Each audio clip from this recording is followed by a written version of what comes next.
This is Media Philosophy, exploring the deeper side of conspiracy theories. One of my favorite topics to think about because the possibilities when it comes to conspiracy theories are endless.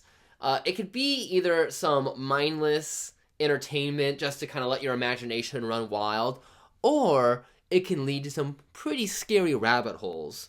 Because the thing about conspiracy theories is they run the gamut of plausible to just sheer ridiculous. And that's one of the fun things about going down some of these conspiracy theory rabbit holes is you never really know what you're going to get until you reach that tip of the iceberg, the very bottom of that deep dive.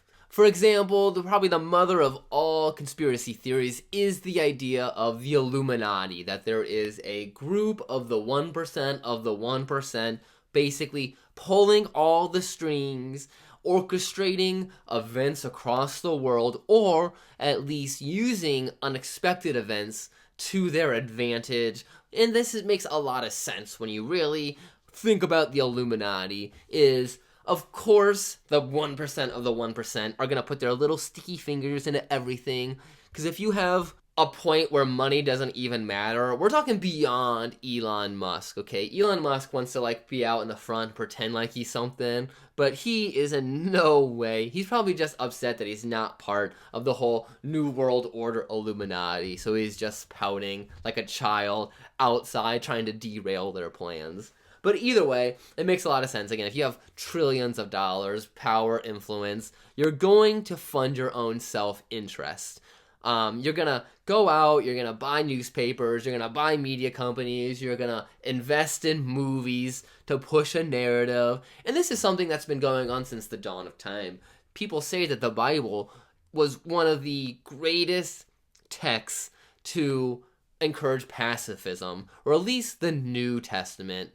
So basically, every piece of media is a tool used by the elite to kind of create a certain mindset within us subjects. So that's why the Illuminati just makes sense, because we all know that there are the 1% of the 1% out there, and it just makes sense that they would use their money, power, and influence to make sure that they and their family stay in power. Where it starts to get really fun is when you have these core conspiracy theories like the Illuminati, and then you can have a whole bunch of branching crazy paths from there. For example, there is the subset of Illuminati of the reptilians, where people like Hillary Clinton or Barack Obama, Nancy Pelosi, all of the big actors, all of the people running the show are actually, I don't know if they're actually from Earth,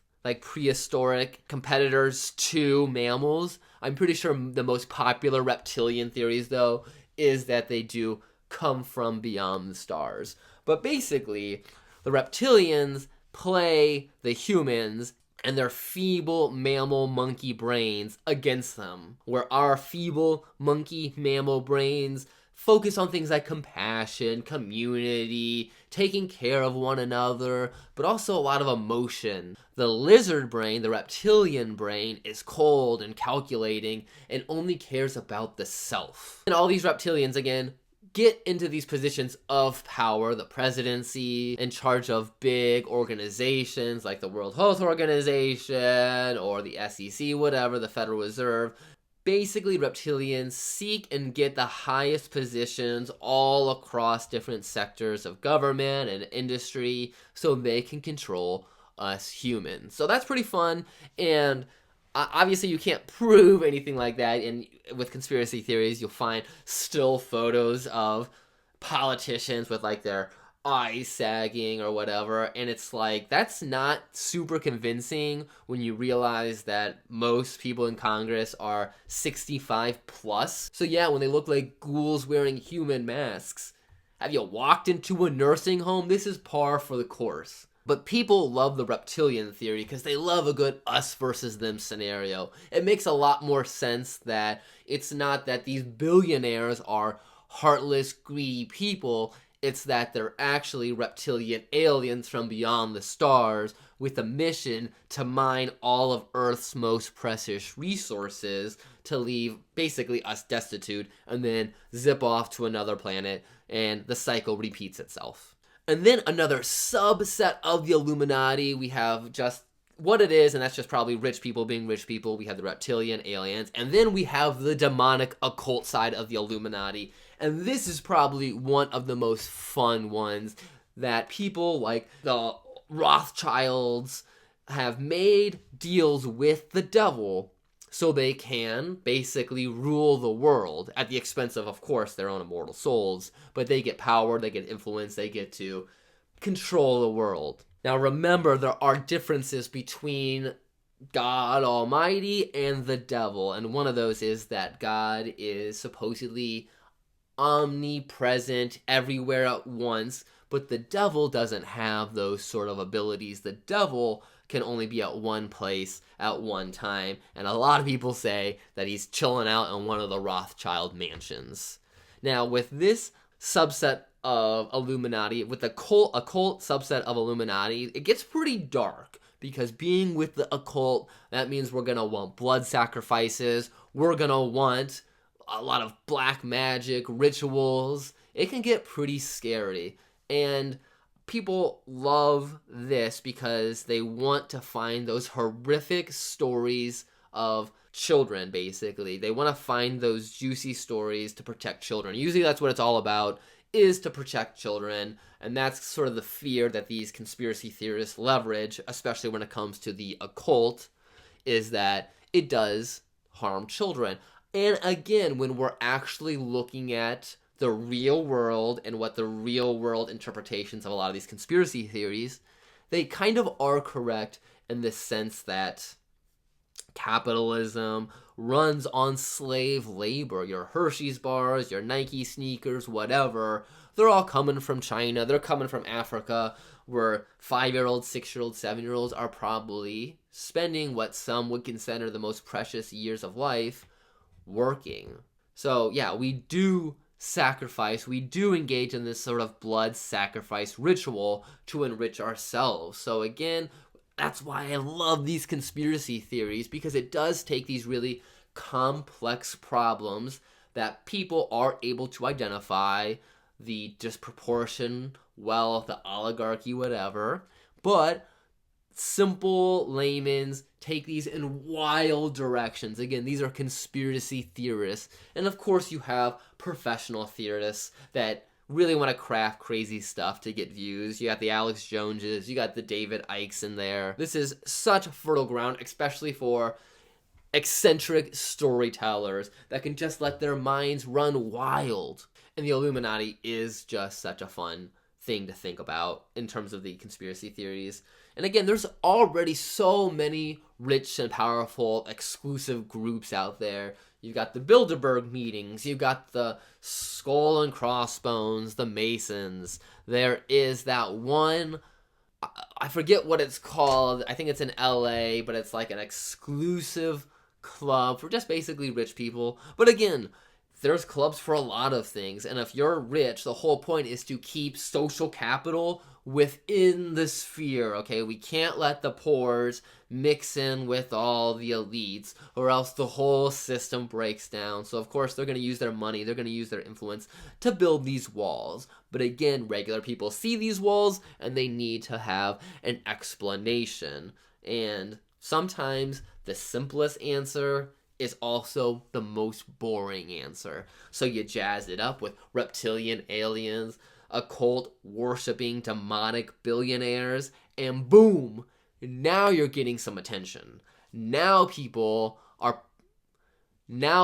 paying attention. And I almost forgot one of the key aspects of the whole Illuminati conspiracy, and that's the idea of the New World Order, the big NWO, that scary phrase. People say that the idea of this got floated with George Bush Sr. I believe that's the first time that that phrase New World Order was first appeared was with George Bush, but I think it's probably even before that now that I really think about it.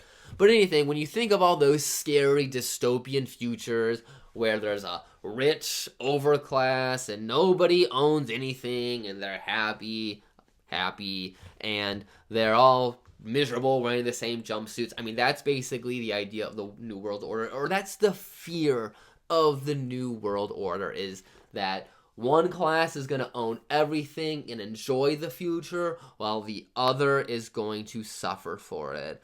And again, when you think about where these conspiracy theories come from, it makes a lot of sense. People are afraid of the future, especially because they feel like they don't have control over the future.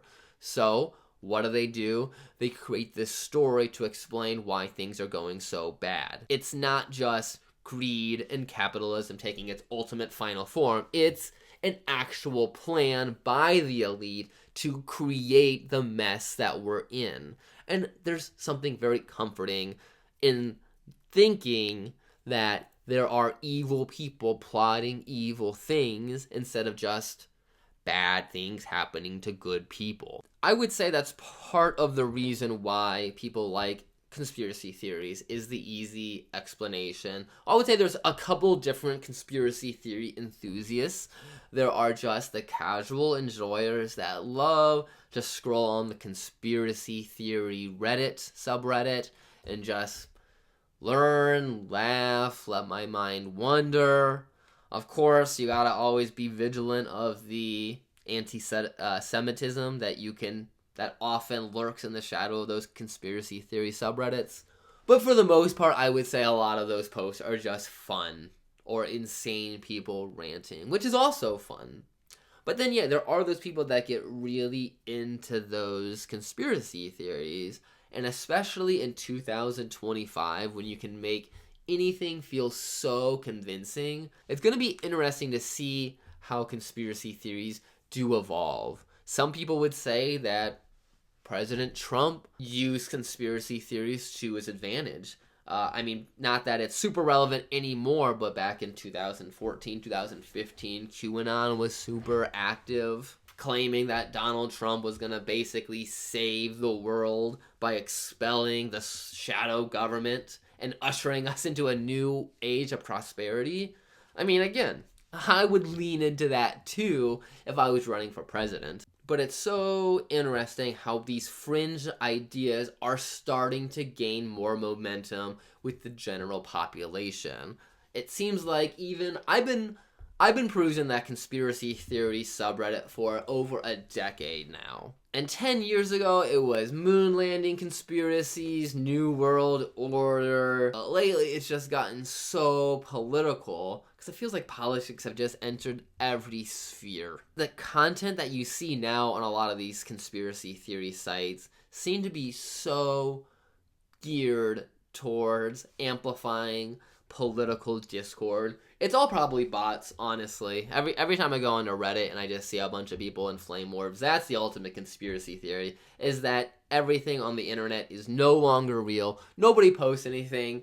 Everyone just is passively scrolling while United States AIs combat Chinese AIs and Russian AIs. It's insane that the future is going to be just shitposting. That's how the future war is going to be fought, is just shitposting and meme sharing. And whoever can get the most retweets, likes, is going to be the victor, because they're going to infect the hearts and minds of all those users. And that's not, I would say this is a conspiracy theory, that's the whole dead internet theory. The dead internet theory is other countries trying to influence Discord, which makes so much sense. It is just insane how much sway the conversations on like Reddit have within these online communities. I don't think influencing these online communities has as much impact on the real world yet. It just seems like anything that happens online does not reflect reality. That's what I mean. But we're starting to run away from the whole point of this video, and that was conspiracy theories, especially when it comes to the New World Order and the Illuminati. Oh, and another arm, strong arm of the Illuminati is the entertainment industry, which makes a lot of sense because what we see in here basically is the building blocks for our minds. So part of ushering in that New World Order comes from actually programming kids from a young age to accept these messages. So that's why a lot of people do accuse kids shows of, or put kids shows under such a microscope. I'm not sure if all this transgender battle, whatever, is part of that. Because again, it seems like a lot more people are into conspiracy theories. And if you do subscribe to conspiracy theories, you would be very concerned about what shows are being put on these networks. And again, there's so many incidents littered across the entertainment industry, and there's that validate these thoughts. And again, that's the thing about these conspiracy theories, is they wouldn't gain traction if there was enough truth to them. So when you look at the treatment of children in the entertainment industry, or people like Dan Schneider and Nickelodeon, and the fact that different government organizations like the CIA does have the authority to run propaganda exercises on the American people. People like, you look that up, it's Operation Mockingbird, and that's becoming more common knowledge. Which is interesting. These sort of, again, conspiracy theory ideas are no longer on the fringe, but enough people, I think, like me, grew up watching these videos that are now adults and are able to sort of question official stories, which is sad because it seems like because there's so much distrust, it creates these issues for very sound industries like vaccines and whatnot. It seems like there are a lot of casualties that could do a lot of harm, all because maybe the government wasn't so forthcoming about events in the past or aren't willing to admit mistakes. And because of that, it leads the general population to form their own ideas and opinions and beliefs. You know, the whole anti-establishment party that is so popular right now is probably because so many people are now aware how dirty a lot of the governments are. In the past, in the 50s, whatever, you could have that ignorance, patriotism was cool, but now we have seen under the hood, and it's a little frightening. And it's all thanks, I would say one of the big things is due to the widespread sharing of conspiracy theory videos. So I urge people to go check out some of these conspiracy theories, because at the end of the day, I do think they're just a lot of fun, and you yourself might fall into some pretty interesting rabbit holes. Again, good conspiracy theories have this factual base where at least if you can learn that foundation, then you might actually learn some interesting hidden history. And then if you want to go really ridiculous, you can go below that foundation and just learn or hear some wild idea, just making connections based on nothing. It's a lot of fun. Definitely recommend it. This is Media Philosophy, exploring the deeper side of entertainment.